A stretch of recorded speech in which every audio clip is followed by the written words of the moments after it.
আমায় দেখো শাখাটা পরে এলাম। ও মা কি সুন্দর হয়েছে শাখা, দেখো শাখাটা পরলাম। ডিজাইনটা তো হেভি সুন্দর রে।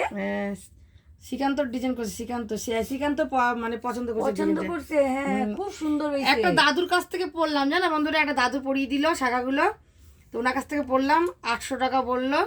তো আমার শাখাটা খুব পছন্দ হয়েছে। এই দেখো শাখাটা সত্যি সুন্দর, খুব সুন্দর হয়েছে। মানে এই যে ফুটপাতেতে দাদুটা ফুটপাতে বসেছিল বলো উনি, ফুটপাতের দোকান, কিন্তু খুব সুন্দর জানো জিনিসটা। না না জিনিসটা খুব ভালো, খুব সুন্দর জিনিসটা আমি কিনেছি। আরে বড় দোকান থেকে তো পড়ি 2 দিন পর নষ্ট বেড়ে যায়। উনার কাছ থেকে ওর বাবা পড়াইছিল আগে, বাবার সঙ্গে গিয়ে আমি পড়ছিলাম একবার চেনা বন্ধু, দাদার কাছে। এই জন্যই আমি উনার কাছে পড়াইলাম। ও আমি পড়ো বড় দোকান থেকে তো পড়ি, পড়ে দেখো না, আরে আগমনী পাশেই বসে।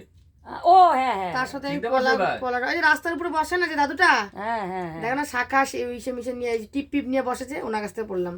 এই দেখো শাখাটা।